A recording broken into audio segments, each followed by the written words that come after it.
Do you have questions?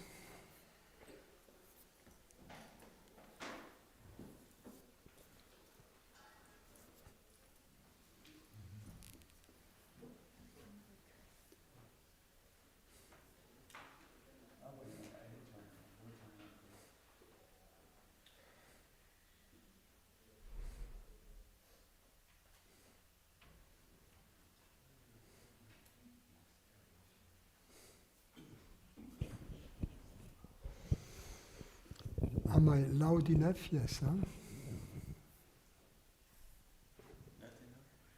Oh, that's good.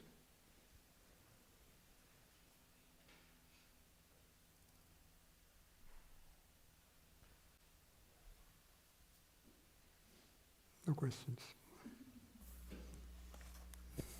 Terry?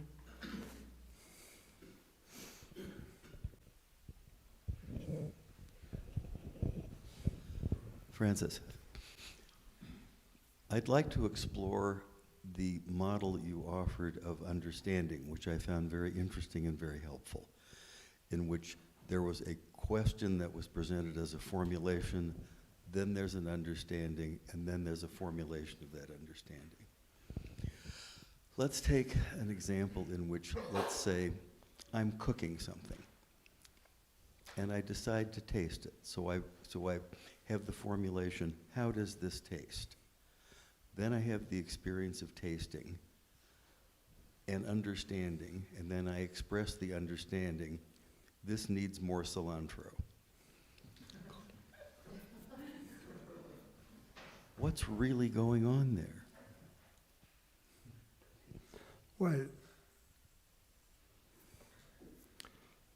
it's a form of understanding, in fact.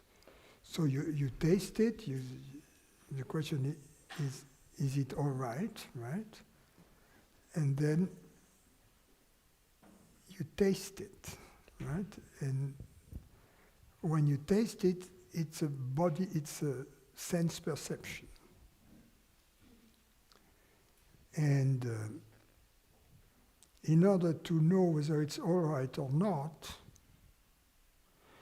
you need first to have this sense perception through your taste buds, right? And then you have the answer, it's not all right. Let's say it's not all right. So between the two, there is the understanding that it's not all right. Now, it may be that this understanding that you have a preconceived notion of what all right means for you, right? So then you have the taste, you have the memory of the taste, you have the memory or the representation of what you want, okay? Your mind compares both, right? It's still a mind process, if you will. But then you have to find out, is it all right or not? So then the decision, it's all right or not, is made by consciousness, by you, not by the mind. You see, so it's an understanding. You have that, it doesn't. So it's a form of understanding. It is not the only type of gap between thoughts or between perceptions. Let me give you another example of such a gap, which is usually not interpreted as understanding. Let's say,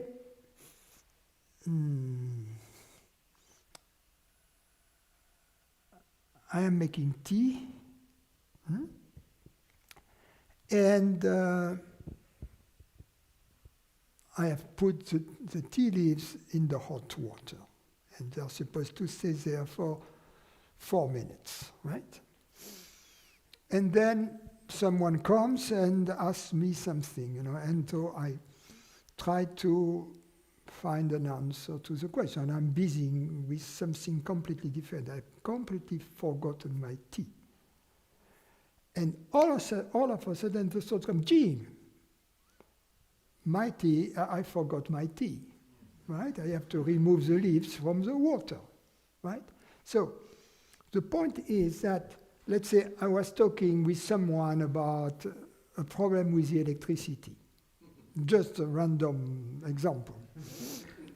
And so I was with my engineering mind, right, trying to find out. So I was thinking about electricity, you know.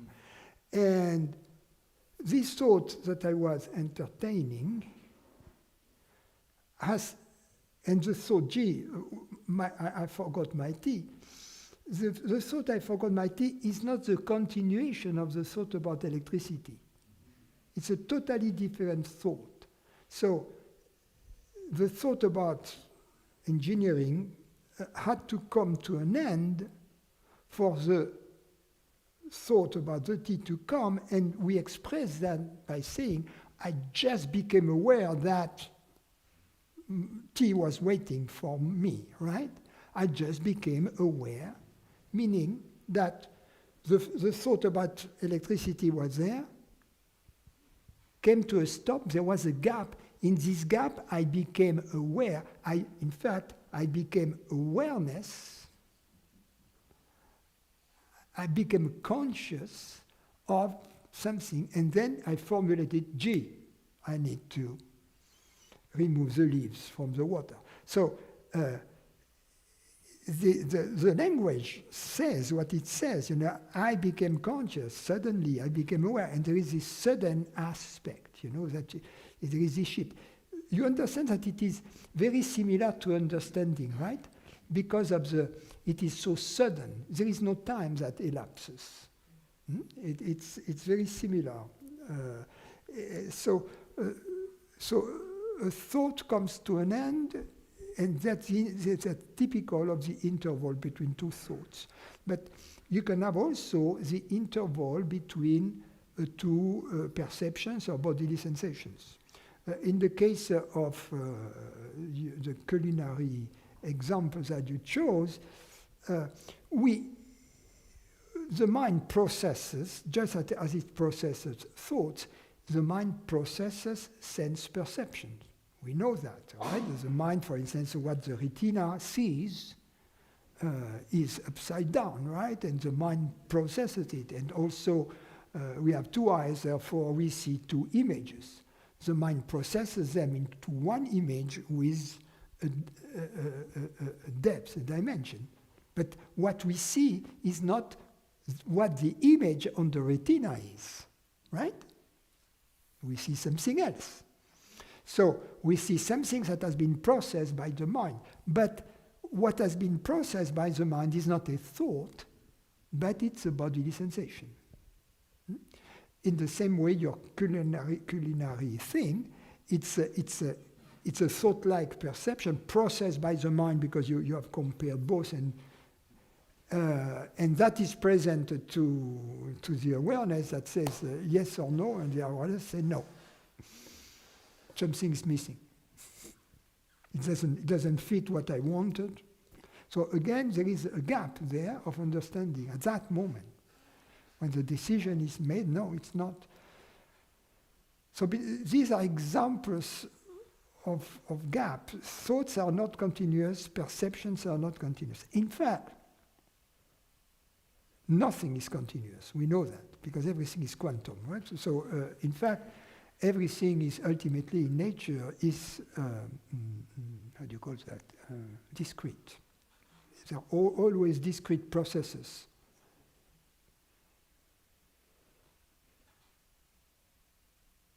Just like the images on the movie. So the continuity, the objective or the phenomenal continuity is an illusion.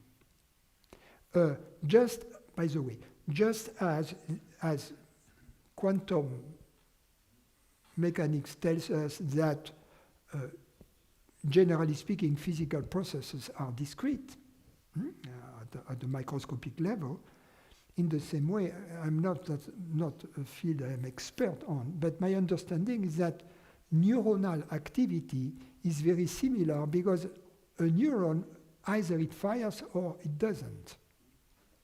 Right?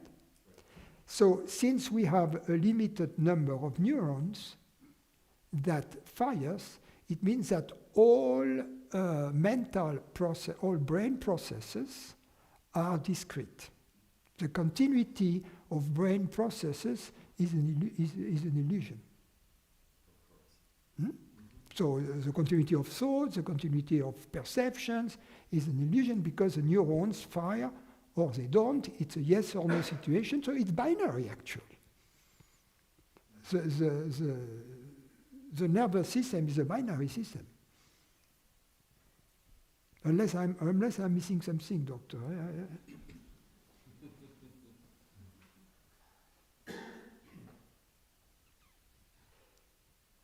I look at my experts here. I'm a biologist, I'm a pathologist. But at some point in this process, awareness steps in and says, this isn't what I want.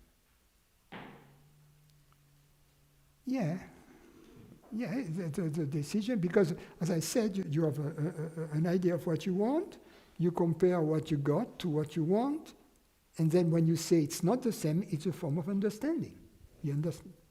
You realize, you suddenly become aware that, you suddenly become conscious, because before you make this decision, you have not made the decision, right? So at some point, there is a collapse that takes place. Got it, thank you. I think the reason why we have this binary logic, ultimately, right, that is so efficient, is for this very fact that the neuronal processes are binary. Either the neurons fires or not, so that the aggregate of all those neuronal processes is going to be binary in the same way. It's either a 1 or a 0. It fires or it doesn't. Thank you. I just have a question about why would consciousness... It's almost like consciousness has an opinion about your tea. Like, why would consciousness remind you or not? I don't think that about the tea? Yeah, your tea. It's either... It could just Why go not? to... I am consciousness. I remind myself because I like the tea.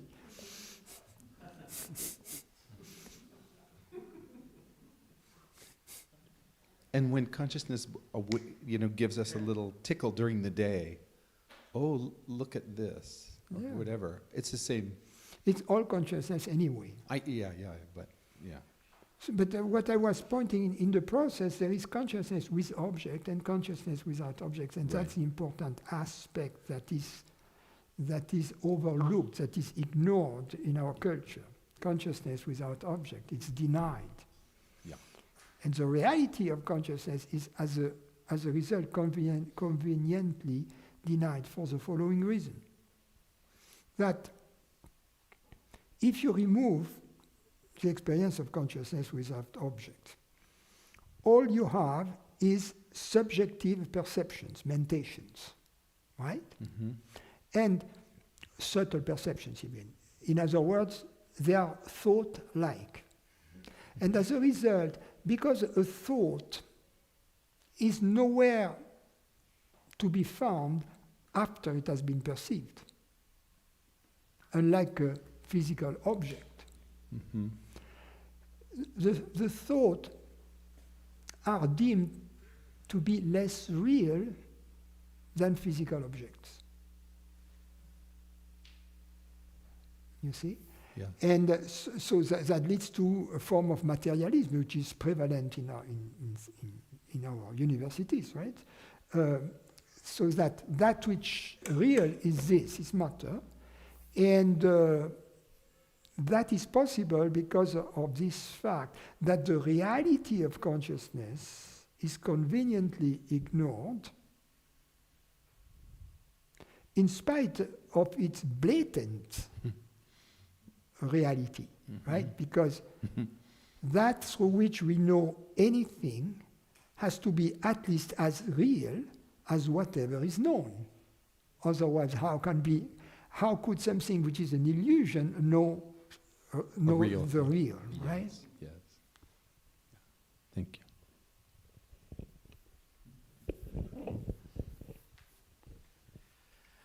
So, the understanding that happens, so there's coming back to yesterday's, or day before yesterday's discussion, the story is told, and then there's a gap, and then the understanding happens.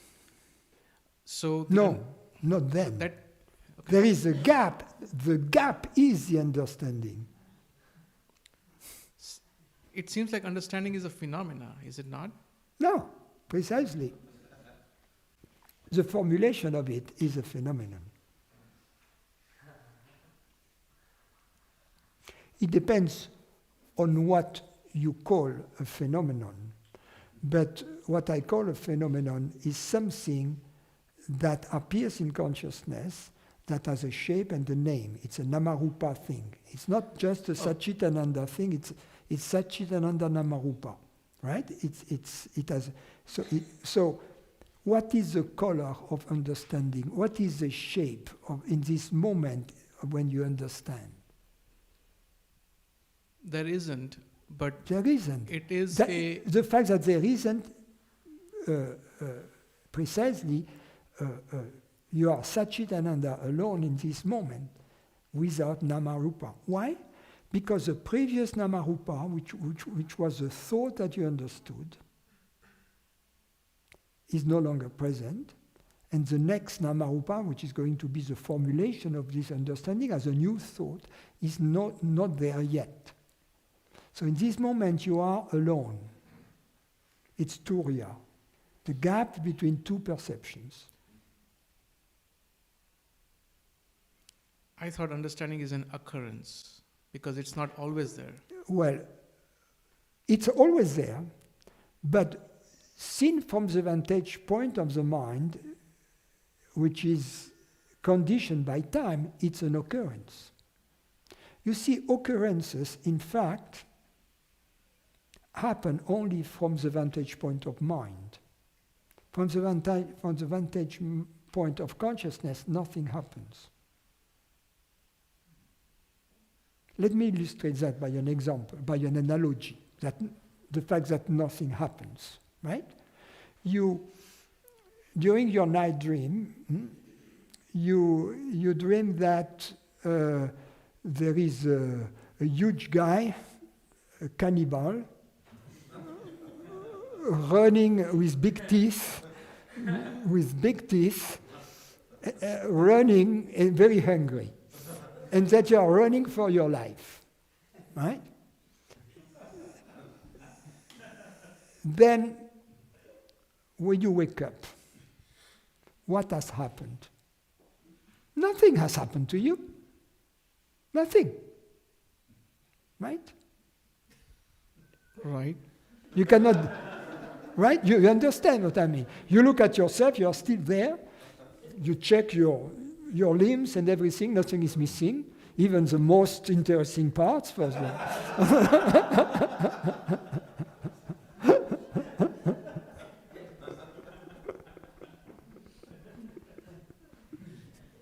nothing has happened. So in this analogy, the waking state stands for the vantage point of presence of consciousness. And the dream state represents the waking state. So in the waking state, it seems that things are happening.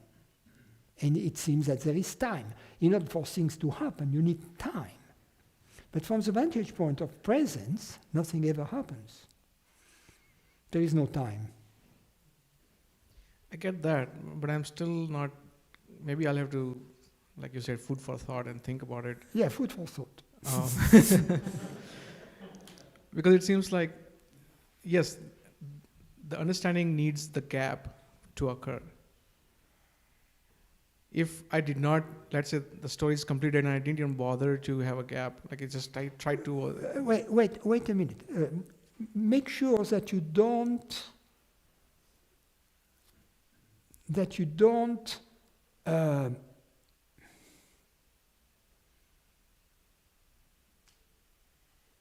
there is no confusion in your mind between the understanding as an event, an actual event, and the formulation of this understanding, which can be memorized. Understand that understanding cannot be memorized. Do you remember? That's true. No, that's true. Because in order to memorize the way the mind works, that's very simple. Recollections of past events, that's what memory is. Memory is made of recollections, right? And recollections are thoughts. And thoughts are always phenomenal. In other words, a thought is always in terms of the senses, right? Therefore, since at the time of understanding, there is no phenomenal aspect, it cannot be remembered. Since only phenomena can be remembered. And phenomena can be remembered only because mind itself is made of phenomena.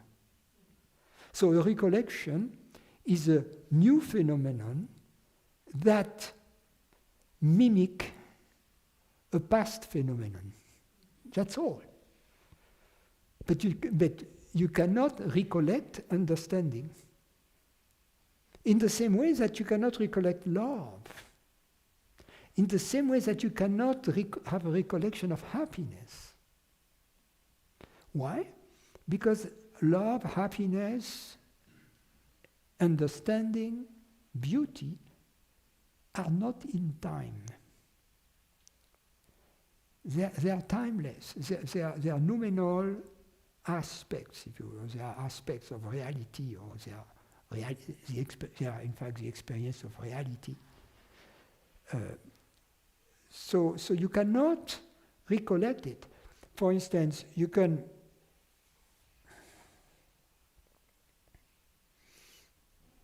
let's say you find a tune beautiful, right? And you think that you can recollect the beauty of the tune, but no. What you do, you remember the tune, right? And then you play it inside, and it takes you to the same experience of beauty. But the experience of beauty is not, the tune is just a vehicle that takes you there. Yeah, I get it now. Coming to a little bit superficial level now. The thoughts of I that come from this consciousness and trying to separate it out as that's not you, and that's not, I am just the consciousness out of which these thoughts are coming up. And right now, up till now, what was happening is habitually you are thinking that thought is about you, and then from that comes another thought about something else, like your aspects of life, and then the idea of coming back and reminding yourself constantly that these are just the thoughts. Is that automatically taken care of when you try to openly abide by the awareness? Or do we have to mentally deconstruct that? There are many questions in that. When you are trying to mentally abide awareness, I don't know what you mean by that. So, let me define for you what I mean by to abide as awareness, to make it simple. To abide as awareness means not to believe to be a separate consciousness, not to feel to be a separate consciousness. That's what it means. So don't make it complicated. In other words, to abide as awareness is the absence of a belief and of a feeling. That's it. So that's simple. So you cannot, as an act of will, eliminate a belief. You understand that? What is it that eliminates a belief? I think you answered the question, which was that if you are awareness, then that automatically shines a light on what it is for. What eliminates a belief is understanding of the falsity of this belief in the face of the facts of experience. That's Right. what. It's simple. That's what eliminates a belief. You cannot eliminate a belief the Gestapo way through violence. You see? Because then it comes back with a vengeance. The only way is intelligence, reason, to eliminate a stupid belief. It's intelligence that eliminates stupidity.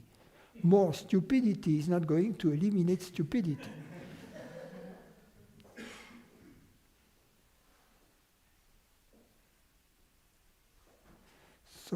So, and then, in addition to the belief of being a separate consciousness, there might be the feeling to be a separate consciousness. For instance, the feeling to be localized, right? So, the feeling to be this body. That's which we address in the yoga. Now, regarding now the beginning of your questions, the first part, I'm trying to clarify. I clarify the second part, and when you were talking about what does it mean to abide as awareness. It's not an effort, it's a spontaneous result of understanding, okay, of intelligence. Now, that being said, once you have understood something, you own it. It doesn't mean that you immediately apply it, because you may have forgotten. But your understanding is always available to you, so you can go back to it, and as a result, apply it in the way you think, the way you believe, the way you feel, etc.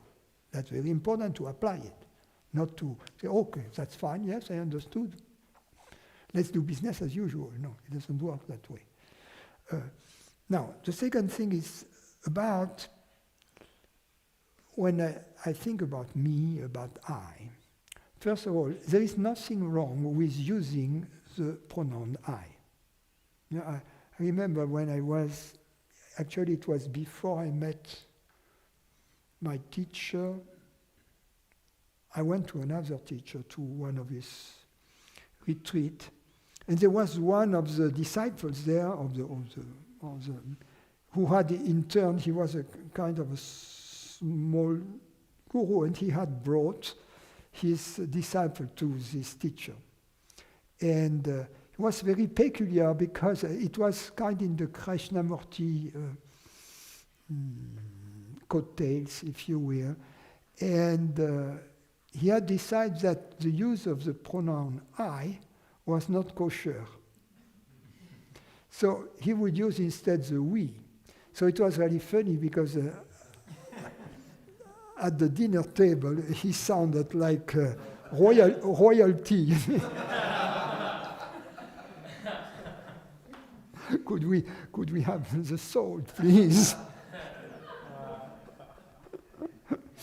You see, so sometimes the point is, I mean, it's okay to say, could I have the tea, please? You know, it sounds a little more normal.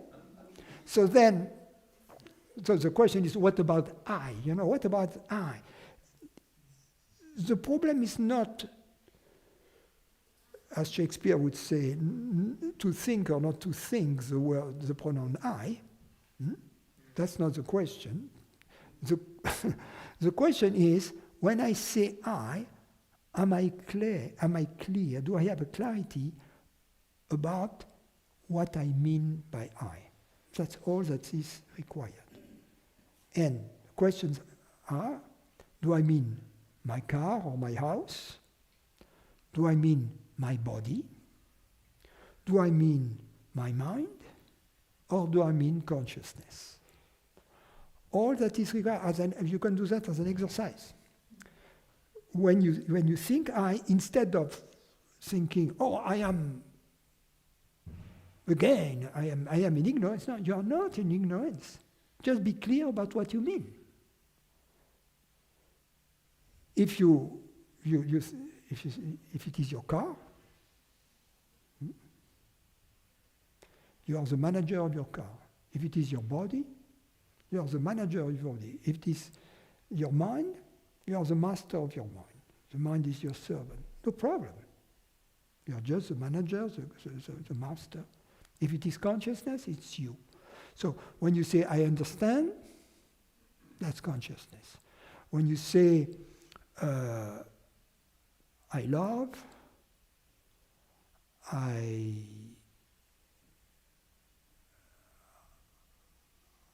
want, etc., all of that is consciousness.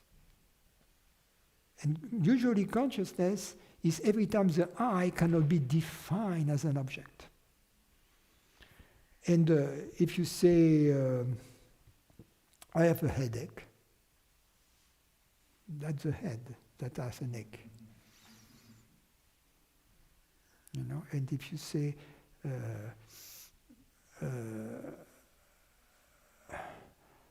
I have to replace my fender, that's a car. It happens. So this I is just nothing phenomenal that I can sense. The real I, the Yeah. I consciousness is non-phenomenal. Right. That to which everything appears, where does it appear? To Nowhere. what? To itself. Yeah. Right, to itself. So it is self-contained. It is a self-contained reality. It is autonomous. So this understanding, as you are saying, needs to be applied in every aspect, right? Because to me it seems like I have to remind a lot that this is the understanding. Yeah, you have the understanding, and then this understanding eventually will automatically apply itself. But there is a moment when you understand that since you are universal consciousness, you can facilitate the process as such within this body, mind. It's called the yoga of the energy, you know, in the trika path of the tantrikas. When you understand that as universal consciousness you can use your powers to eliminate the vasanas, then you have entered the path of the energy.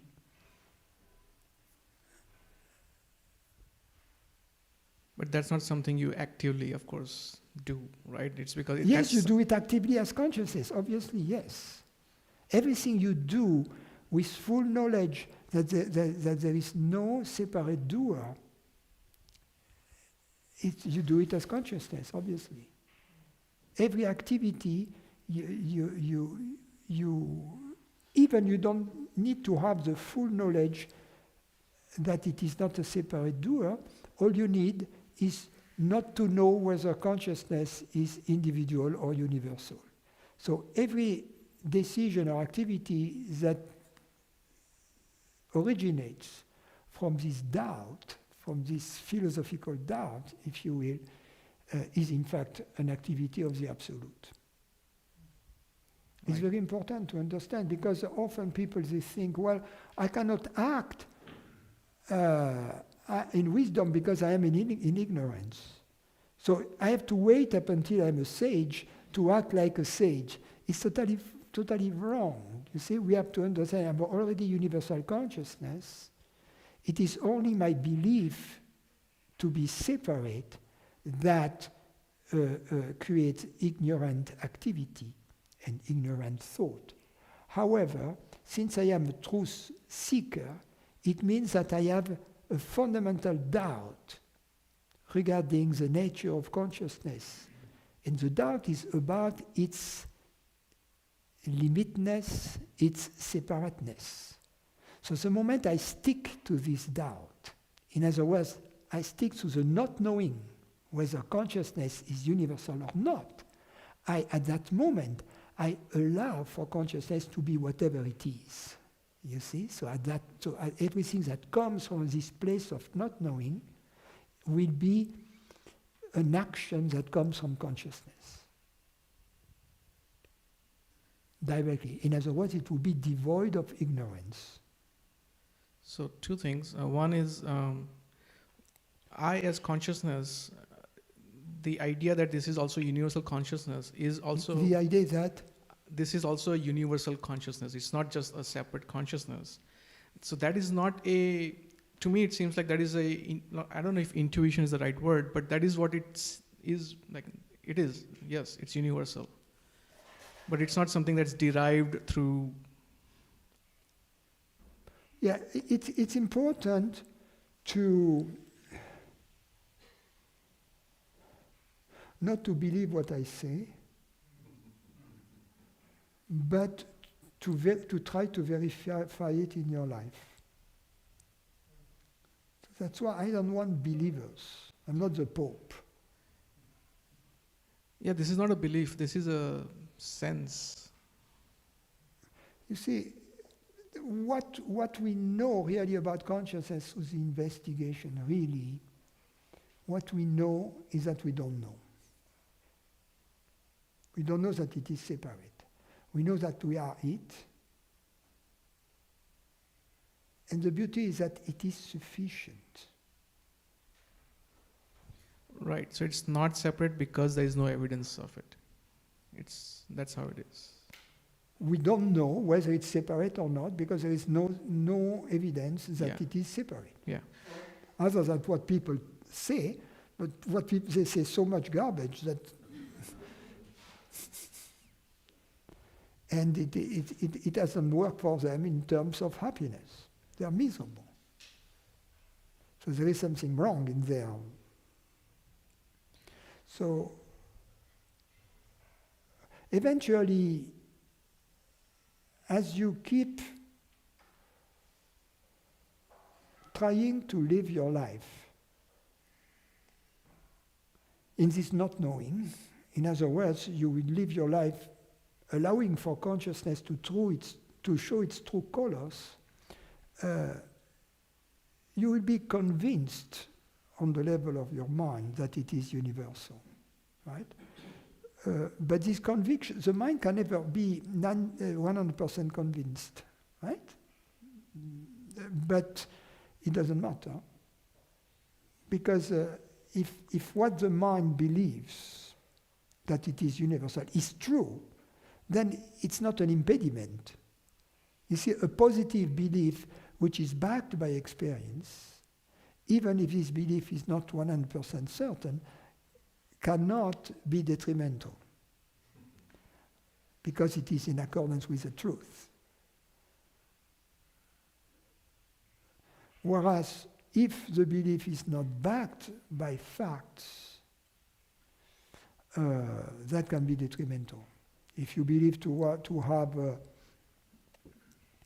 million in your bank account and you sign some contract with someone paying with this fictitious $1 million, you may end up in jail. And you tell the judge, but your honor, I thought I had $1 million. The judge said, yes, but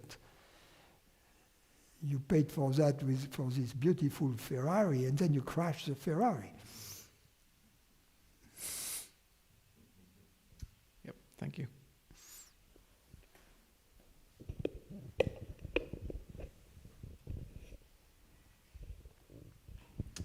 Hi, hi, Francis. Thank you for this week. So, over the course of the week, things have started to really unravel for me. Just in the fact that so many things that I thought about myself were real just don't hold up to the light of truth. And really are very insignificant to what I'm starting to discover here. And the more I welcome in my life the habits that I used to follow, the more there's like a resistance to truly welcoming it, because there's this fear that I might just disappear. or that and there's the fear also that I've never truly known who I am because That's good. the Elliotness seems so flimsy. It's because you're so big, you can never, it's like one day I rented a chateau in the south of France where we had meetings like that and it was so big that I never knew how many rooms were there. So can you imagine if a chateau already you don't know how many rooms you have? Talking about our father's mansion, there are so many rooms that there is no way you can know. So you cannot know what you are. You're too big for that. Mm-hmm. Yeah, and I would also say that there's a tendency to try to get rid of sensations that arise in my body. So it's not true welcoming. It's like someone said, it's like welcoming with a bat behind my back. I wonder who said that. Yeah. So if you have any recommendations of what the Don't difference... do it. Don't do it. Is there a way to okay, don't do it? Yeah, understand that, for instance, the yoga that we do is not about killing the sensations. There's just a lot of fear that comes up. Yeah. Tons of fear. Be interested. Be like your consciousness is looking at you like a scientist observing, like a zoologist observing an animal, right? Mm-hmm. And his behavior, how he eats, how he sleeps, how he mates, etc. It's weird. And so you look at yourself in this way, in a loving way, but with interest, curiosity, non-judgment, you see, and knowing that you are the witness of this animal.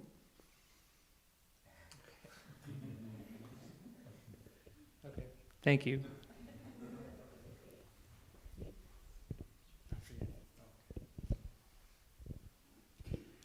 Besides Dirty Rotten Scoundrels, do you have any other favorite movies that I'm not that good. Yesterday I answered this question, so I have ready-made answers. One is As It Is in Heaven, a Swedish movie, sweet. Another one is Dean Stanley, British movie. These are kind of for the people who are cultivated, who read the New York Times, right? Or the New York. And then for people who are a little less than All of Me with Steve Martin. And last time we saw My Blue Heaven with Steve Martin. So not highly philosophical, these two. But with Dirty Rotten Scoundrels, it's the spiritual or the truth. Very spiritual. Because humor is the most spiritual thing there is. I mean, you cannot, because humor is about freedom. Freedom is way above love. Love is overrated. Because the people who overrate love is because they are still in neediness. They overrate love because they want love. Freedom, it's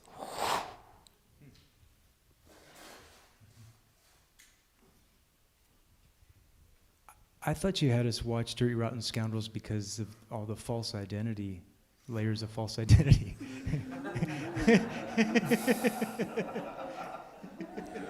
It's just, I mean,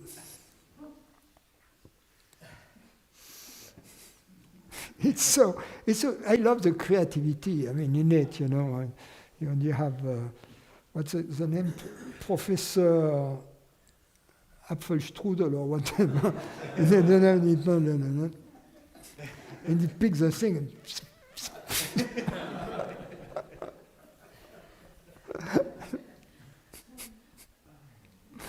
it's so fun. Women, we are more in trouble than women. We die younger. We have more prostate problems. What is beautiful in this movie is that every a funny situation is at the same time a setup for the next understanding, you see, so that there are no low moments. It's always on, you know. So it's a form of perfection, you know. It's just perfect.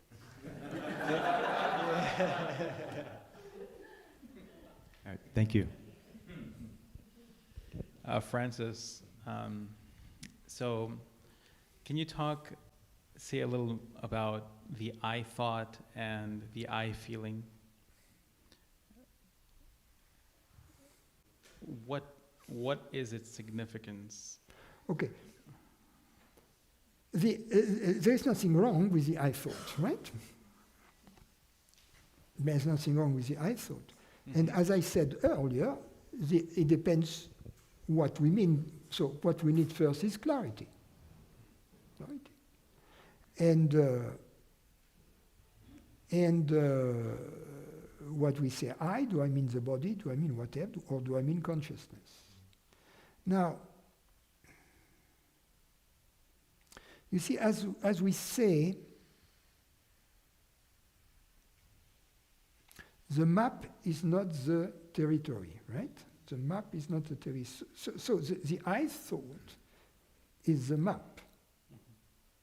The I thought is not the real I. But in ignorance, we need to identify with an object. And ultimately, we identify with a story about me. And the story about me is like a sentence, right?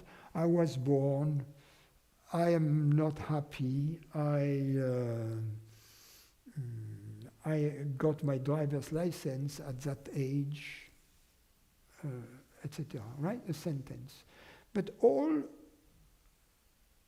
what all these sentences have in common is the subject I, right? So if you look at these various sentences as you look at a tree, right, at a tree, so the trunk of the tree would be the I thought, and the sentences would be, you go along a branch, for instance, one big branch would be I am, right? So you take the branch I am. Another branch would be I want. Another branch would be I have, right? And then so I am, and then there is a sub-branch that says a man, another says a woman, another says stupid, another says, right? So there are many branches that branch out, but the common trunk of all of that is I. So in the identification, we usually take one path, starting from the trunk and, going up the branch to a limb, to a flower, to whatever, right? And then when we leave this one, we go back to the trunk, and then the next moment we go up. Now this tree also has roots, and the roots are like similar to the branches, right? So the tree of ignorance, if you will, the roots are feelings. The I feelings, if you will. And they vary in localizations, etc., in diversity, so they are like the roots. So the common ground is where the trunk meets the roots, you know, there is this unique stem. And so we are like a little bug in ignorance that, so consciousness, instead of being the space in which this tree appears, is like a little bug that constantly navigates up and down, you know, up to the branch, then another branch, down to a root, then to the trunk, then to another root, and to a branch, and constantly that, because ignorance can only exist in this agitation. As soon as this comes to an end, stops. There is no more ignorance. There is no room for it. There is then the necessity to realize our true nature. The tree is no longer, there is only the space, and we realize I am the space. So the little animal has to keep going up and down the roots and the branches at all times. And that's why what happens sometimes in the investigation is that the little animal slows down, you know, and then there is this realization that if the little animal stops, I die. And it's true, the little animal disappears. Only the space remains. The tree doesn't exist, in fact, that I'm describing. It exists only as the little animal walks. And it creates a branch along which or the roots along which it constantly walks. It doesn't have a real existence. So, food for thought, whatever. So ignorance needs an object to hold on to. Exactly, and it needs, that's the first quality. The second quality of it, or a specification of it, is that it is a dynamism. And therefore it requires effort. That's why, for instance, we apply the effortlessness yoga. With the effortlessness yoga, we slow down the little animal. And at some point, the little animal vanishes. So is the objective to slow when the animal? Sorry, I think when the animal slows down, or even stops, the tree is no longer there, basically. Yeah. The realization that we are the space, if you will, when there is no longer any object present with which we can identify we are what we are, then the recognition of what we are is a necessity. Thank you.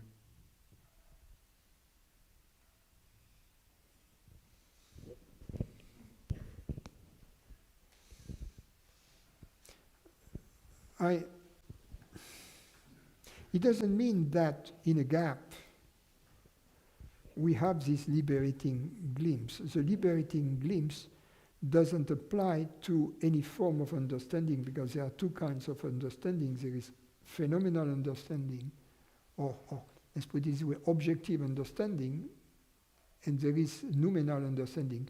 It's understanding that relates to consciousness. Only understanding that of the latter kind is liberating. In other words, I can understand something about mathematics, but that doesn't liberate me. But to understand something about consciousness, yes. Or something about reality, yes. Something about what I am, yes. That's liberating.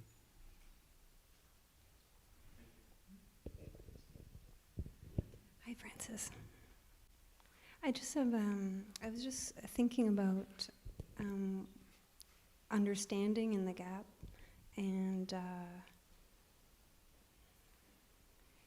I realized that I assumed that understanding meant that what was understood was correct. But now I'm seeing perhaps a difference between understanding and what is understood. Just understanding being the experience, like, is understanding an experience, not necessarily, or is it a constant?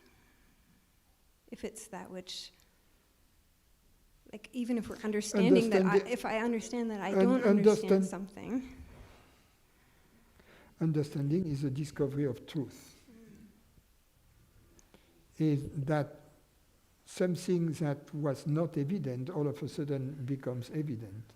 So it is the discovery of truth. Means discovery means it was covered, and the cover gets removed, so the truth is seen. The discovery of truth, right? That's understanding. The truth shines. The truth is the background of presence. That's why consciousness is also called truth. Sat in Sanskrit, hak in Arabic, right? Truth, consciousness. The discovery of truth is similar to the discovery of consciousness. It's not similar, it's identical, it's the same thing. So that's what understanding means. So understanding that it needs more cilantro. Yeah, it's a truth about, it depends on what question was asked. If you ask a relative question, you'll get an answer in the relative realm, about the relative realm. But the answer will still come from the same place. You can understand, you are driving and you understand at some point, oh, I need to fill up the tank because I'm running out of gas. That's also a form of understanding. We know that in our daily lives. I guess I just thought that we're always understanding something. No. Yes, I see what you mean. The something is the formulation of the understanding. It's not the discovery. The discovery, in fact, is a non-event. If by event we mean something that happens. Because there is no space in which it happens, there is no time in which it happens. It's from the vantage point of the mind that then the mind makes an event out of it, formulates this event, gives it a name, and then you believe that the understanding is the name, again, the map that you have given, but the map is not the territory.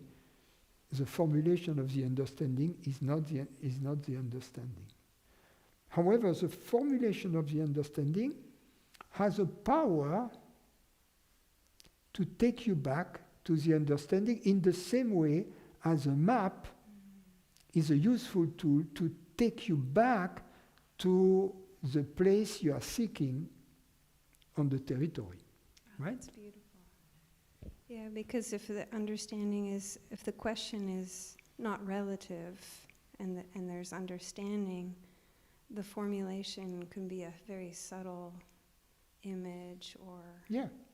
Actually, you'll see that in the beginning, people who come here, they may have to go again through the train of thoughts that they have heard here, and then they have their own train of thoughts, and then they say, oh yes, that makes sense.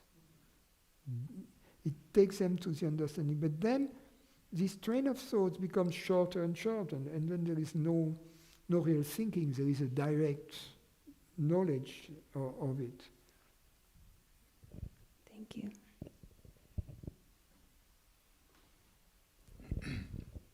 I don't know if I got this right or wrong, but I think a couple of days ago you were talking about maybe when you were younger being a bit self-conscious, or maybe with women or something like that. Mm-hmm. That's probably the younger the woman, the more beautiful the woman, the more self-conscious. I understand. In other words, yeah. So, I was young. so my question is,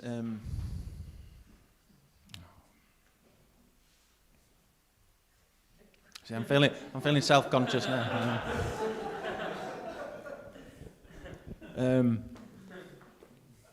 Well, this week. What? This week when I've come here, it's the first time I've seen you, and I think for various reasons I felt self-conscious. No need to get into that.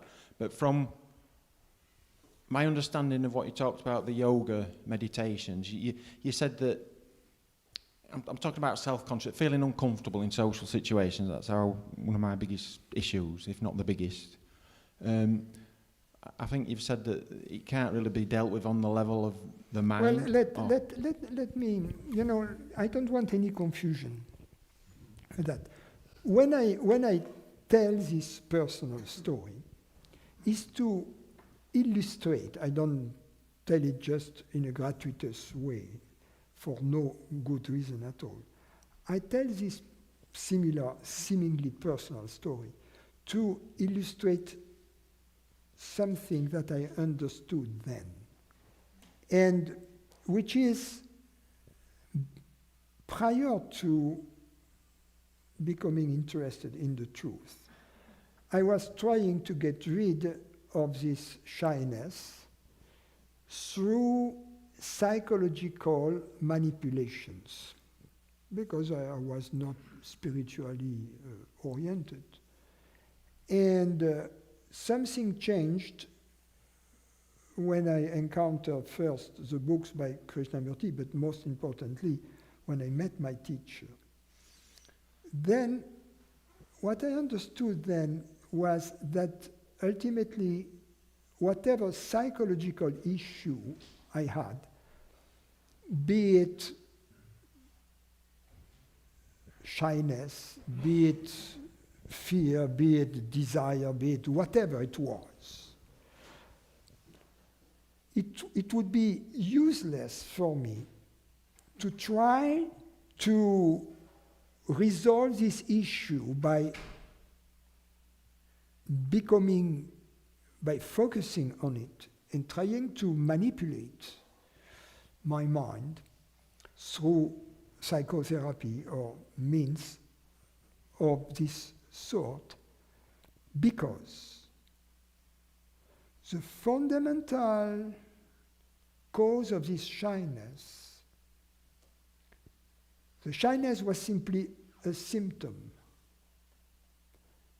The shyness was not the illness. Not the what? Was not the illness. The shyness was just a symptom, and by trying to focus on the shyness, I would perhaps put a band-aid on the infection, but I wouldn't avoid the systemic infection. So the antibiotic was the understanding of ignorance, that ignorance was a cause of all psychological suffering, and that was the illness that had to be addressed. You see? So that was I am trying to illustrate. And I did absolutely nothing, I swear to you, from this moment I understood that, and that was right in the beginning, all my energy was turned towards liberation, towards the spiritual endeavor. I didn't look back into my shyness. But 4 years later, perhaps, 2 years, I would say, after I met my teacher, one day I realized, being in a social situation, that most of it had disappeared, that I was comfortable, you see, with people. And it had disappeared without me doing anything to that end. So, what is important is this, is that if someone comes here telling me I have a problem which is shyness, or which is addiction to something, to drugs or to whatever. And can you give me a recipe for that? I would tell them, no, you are barking at the wrong tree. I am not here to give you a recipe to get rid of this or that. I'm not a psychotherapist. Go see a hypnotist, go see a psychotherapist or whatever.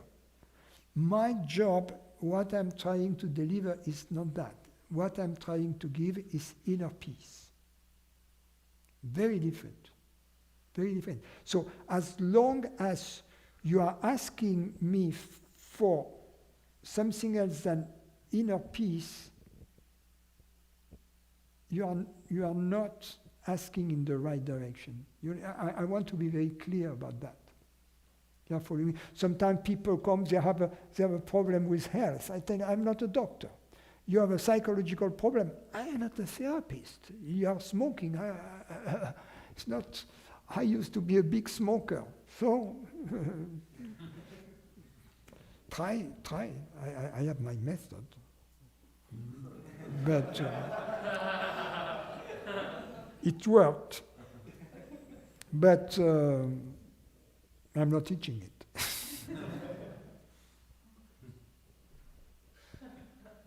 So in other words, just be interested in the truth. Yeah. If you're interested in the truth, eventually forget anything else, and all the psychological issues will be addressed. Imagine that it's like you have a poison ivy in your backyard, you know, and every time you go in the backyard, you touch some leaf, you know, and you say, oh, this leaf hurt me. I'm going to remove it. First, it burns to remove it, right? But then the tree is going to, the plant is going to grow more leaves. It's not going to solve your problem. It's going to be a different leaf hurting you on a different part of your body. The solution is to uproot the damn thing.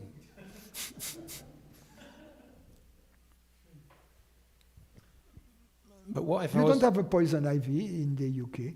Yeah? You don't know what I'm talking no, about. No, I don't. I'm not very good with gardening. But what if I was to pursue the truth? What if I was pursuing the truth? Then that's fine. To get rid of all my ills. But if you are... Do you know what I mean? Yeah, but you are not pursuing the truth. That's not pursuing the truth. No, so you are trying to get rid of your ills. Is that kind of using the truth? Yes, and it's not going to work. That's why you have to understand what I said. The determinant factor in my case was an understanding. It was the understanding that my endeavor or my undertaking, my endeavor to get rid of my psychological problem was doomed to fail. Because it will never bring about the real happiness I was seeking. It would never, even if I get rid of my shyness, would I be happy? No. Hell no. Why? Because would that eliminate all my problems, my neediness, my fears? No. You know, the realization you came to, the understanding, as you said, can that only come after so many failures? However we come to the understanding is grace, but it's grace that we bestow upon ourselves. As long as we want to play the game of being a separate individual, there is no way for us to hear this very simple possibility that we are not a human being, that we are consciousness, and that consciousness is not human. That's all. You're not a human organism. You're not a human animal. A human animal is an extraordinary engineering design.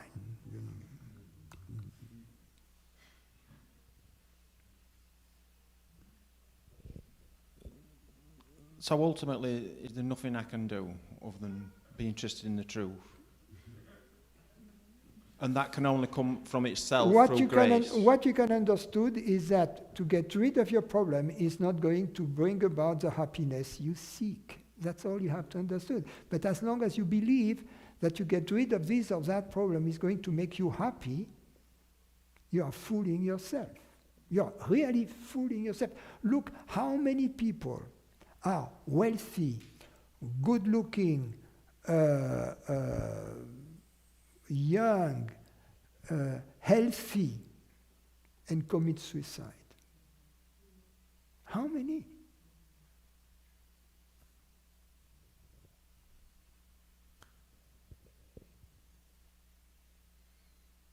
But this belief that happiness, that if only I had the bank account, I had the health, I had the relationship, I had the looks, I had the car, the Gucci bag, the Louboutin shoes. That's a new one. The Louboutin shoes.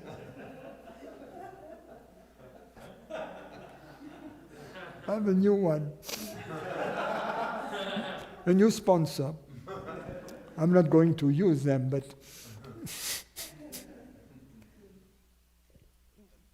But what about things like sadhana, spiritual practice? No.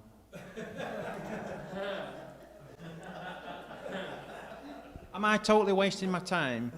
You know, I say I have... The good reason to be here, once you have come here once, is if you come back, it's because you enjoy it. Part of me does. Otherwise, there is no need to come back. True.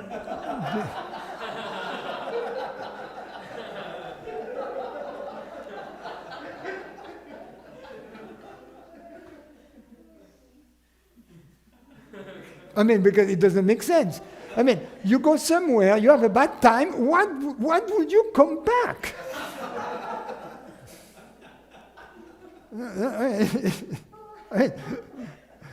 You didn't get it the first time, did you?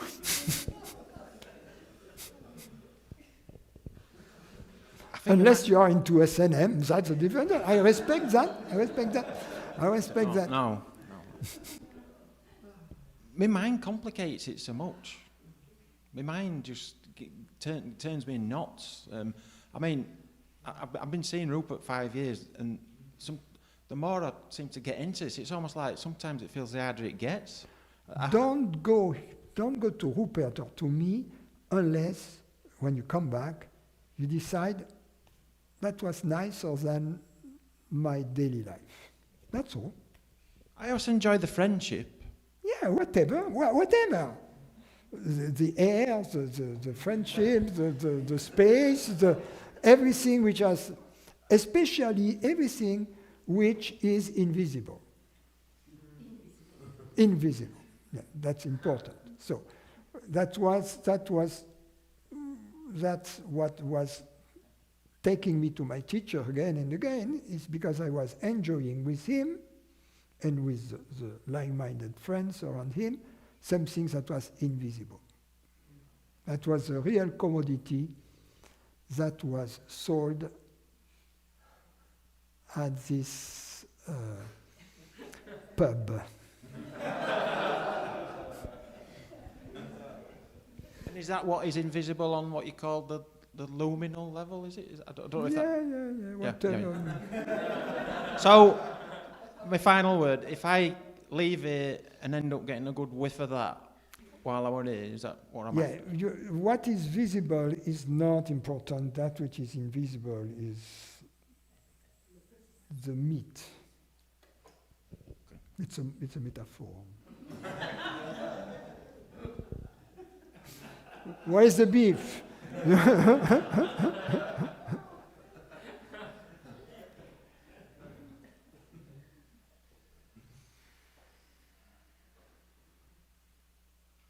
You don't know what it is that attracts you, you know. First time I met my teacher, you know, he didn't look like I had met before. I remember that a yogi, and he was very impressive at Hatha Yoga, and he was sitting in his majesty, you know. And I asked him a question that was a little bit controversial, and I felt that I received a lot of energy. I felt so bad, really bad. I didn't come back. But when I met my teacher, it was natural. He didn't feel like the big realized guru. He was a regular man, old style gentleman, you know. But I thought, well, I like to be his friend, you know. That's what I thought. That was the invisible little thing.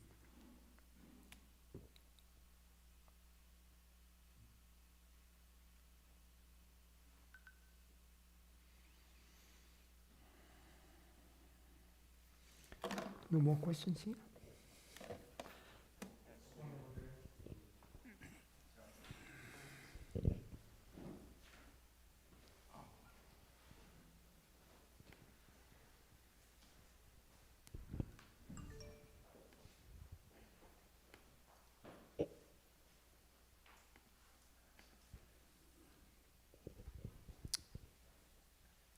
Francis. Yes. I wanted to ask you if you could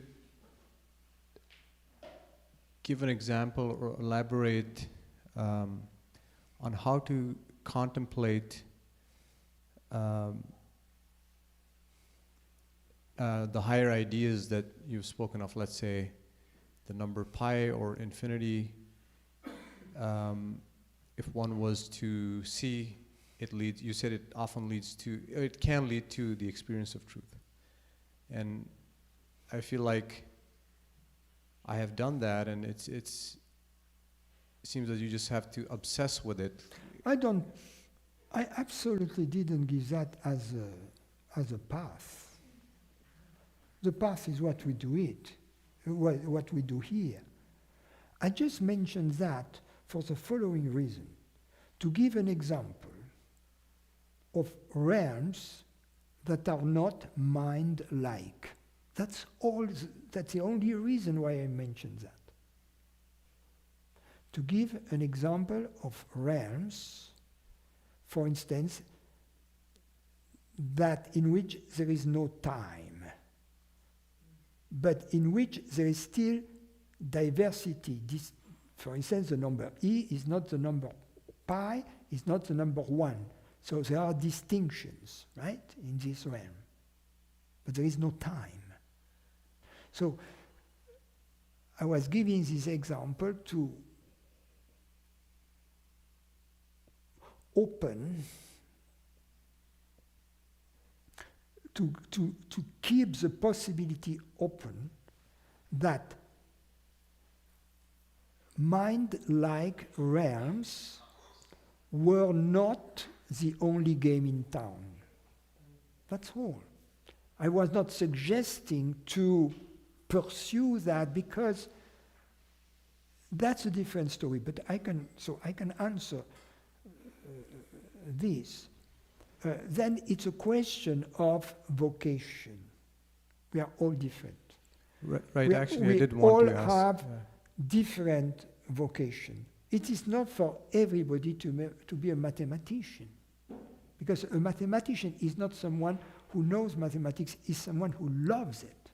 It's very different. So it's only a very small percentage of people who are natural mathematicians. It's a small percentage of people who are musicians or painters or artists or dancers or gardeners or cooks or doctors, nurses, priests, whatever, you know. Policemen, soldiers. There are all kinds of vocations. So some vocations, mathematicians, is going to contemplate. His job is to contemplate the realm of mathematical ideas. An artist, his realm is to a painter to look at certain aspects of the realm of beauty, and a musician, a composer, to listen to some other aspect of the realm of beautiful ideas, etc. Yes, I think I asked that because in my exploration, certain themes are of interest to me, like space and time, or some level of mathematics, although it's not something I obsess over, or it's not a vocation. And also with aesthetics, like music, for instance, something that I started to get interested more recently to learn and get involved in. And it does seem to, because I feel like my root interest is the revelation through these, not as a goal, but most of us here, our priority is the truth. Our real vocation is the truth. The rest is, you know, I play tennis, it's not my vocation. I love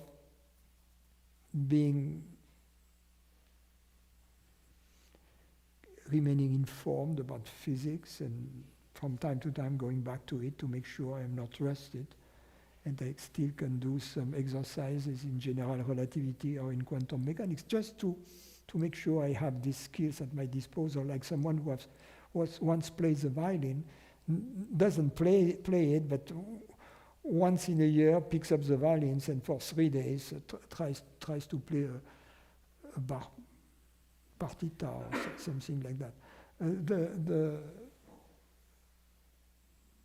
That's not, we have a name in that. In French we call this, yes, hobbies. These are kind of hobbies, sweet hobbies. It's not really a vocation. It's part of the celebration. But for truth lovers, our real vocation is truth. I feel like that's my underlying, what I really wanted to ask was that all these activities which might involve aesthetics or some form of contemplation, it is ultimately about truth for me when I do involve with it. So I guess I was wondering if there was a correct way to do it. To me, it seems like you have to contemplate them for extensive periods of time and consider all mental perspectives, or be really involved in it, and then something might be revealed or might not. What is important is to be open. You know, I'm often amazed how close we are in our, once we have got determined something, and then we identify with it, and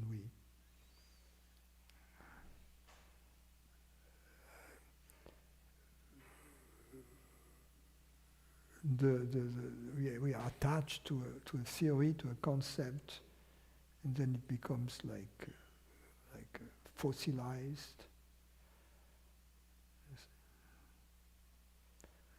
When and there is no freedom there. I want you to be free from what I say, but also free from all preconceived ideas about beauty, about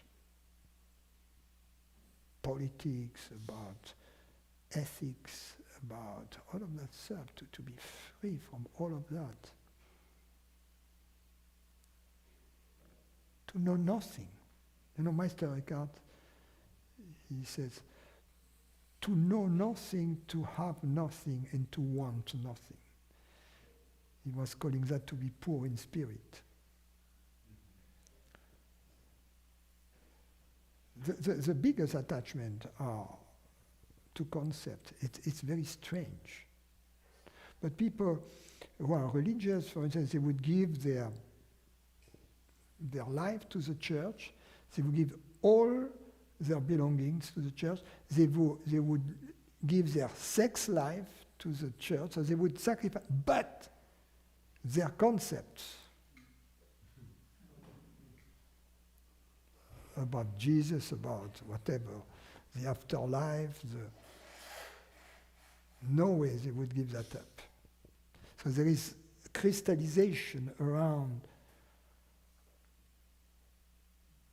And can't we take everything with a grain of salt? You know? And also be open to change. When I had all kinds of preconceived ideas. When I met my teacher, I could see that within a very short time, my political belief systems, what I believe about art to be true, etc., all of that changes. Finally, I didn't know much, but I was then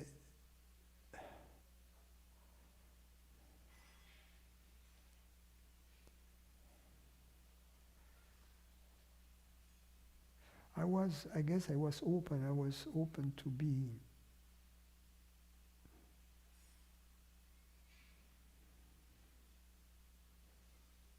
shown things, to be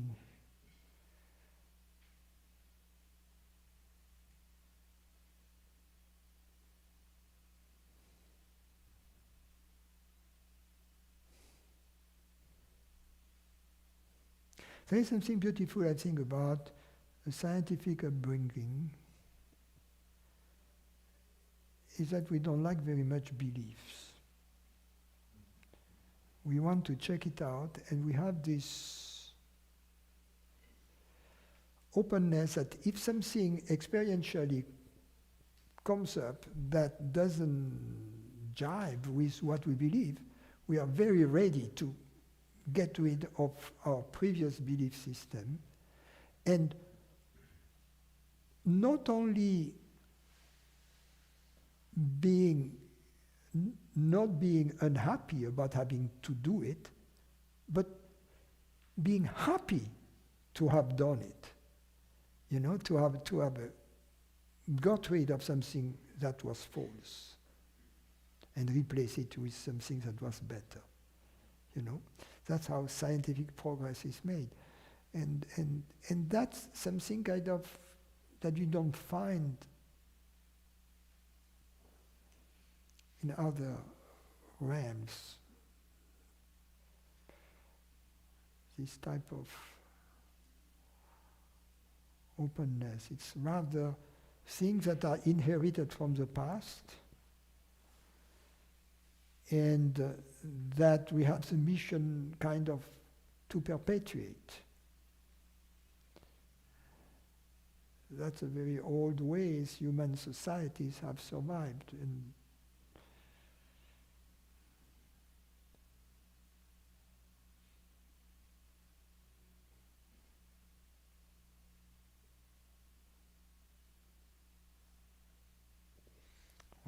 Thank you. Luciana.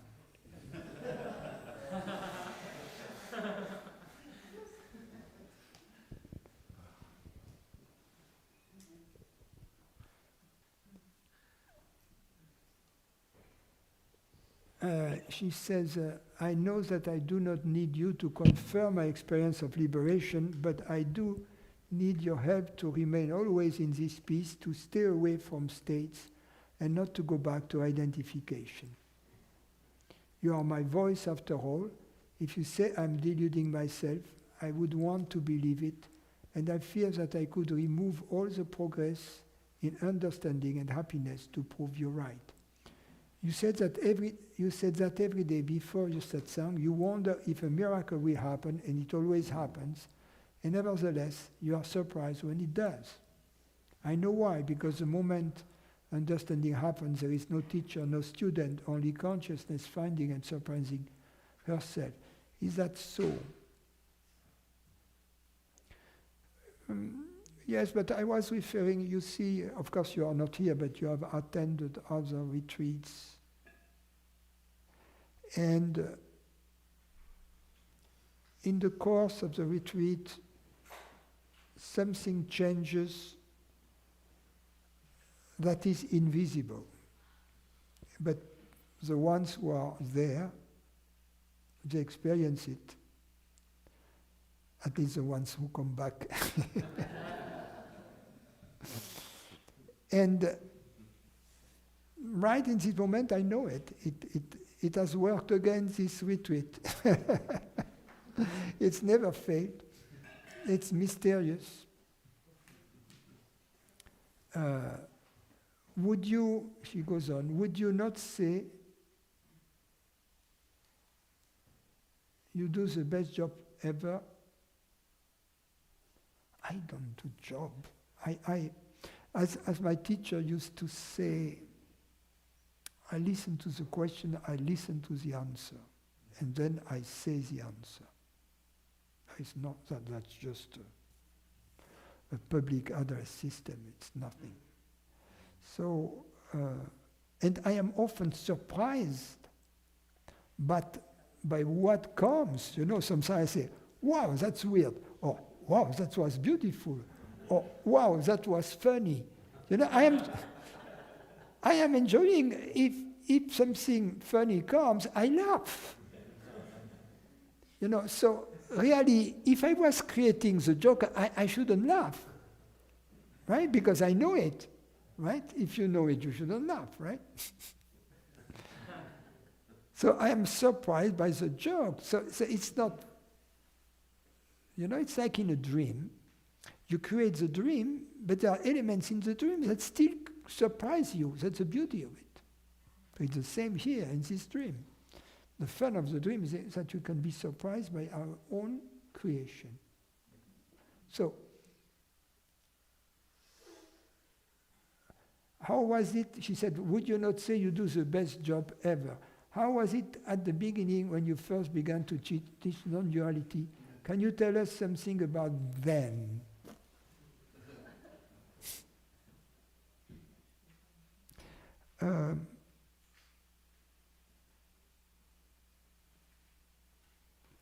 It is not,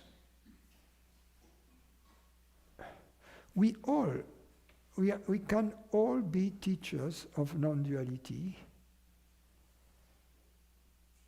if we experience non-duality. So, to the extent that we experience non-duality,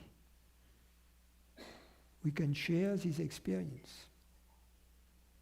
Just as we can share what we understand.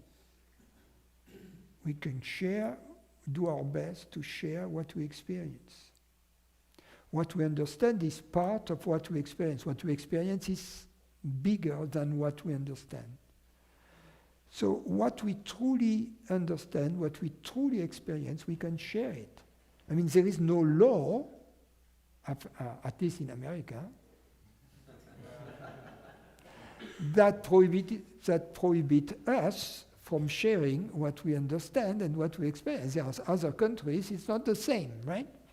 But thankfully, we live in America, and there is no law. There is a constitution that says that we can share what we understand and what we experience. I mean, not those words, but I think that 9 Supreme Court justices would agree with me.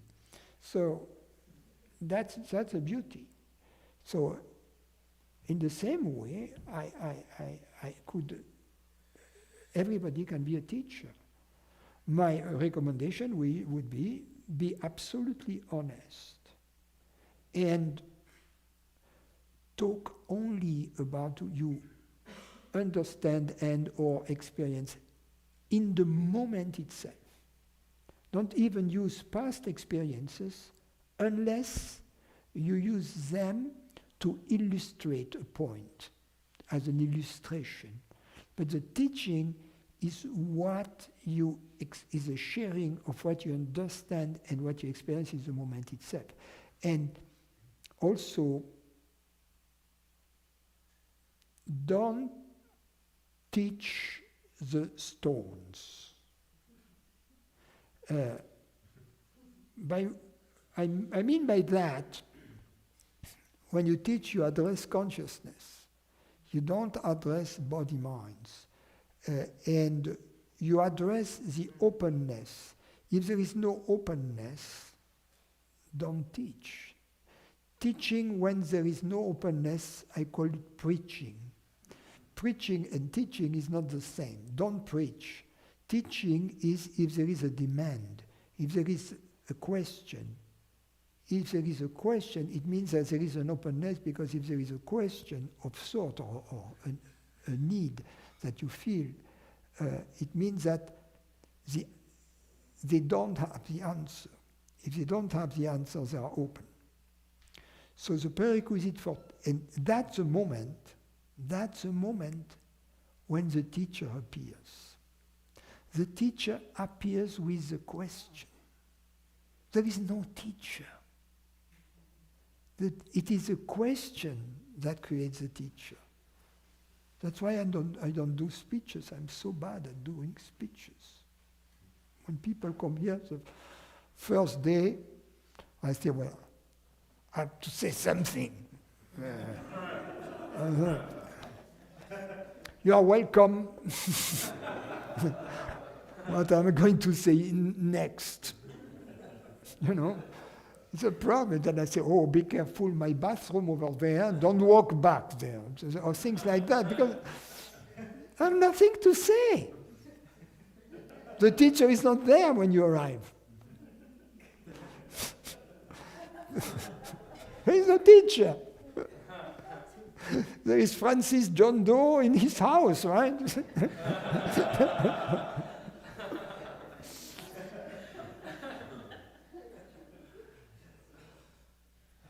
Yeah. The teacher arises with the question and leaves with the answer. At the end of the answer, no more teacher.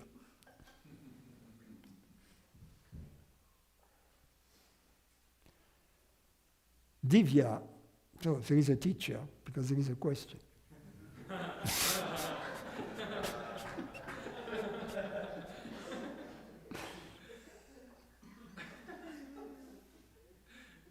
If understanding is Sat Chit Ananda, it would explain the happiness felt while understanding new scientific concepts or reading a good novel, right?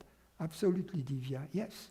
There is always a form of happiness involved with understanding. Even when you understand that your partner is cheating on you, it's just that you don't realize right away that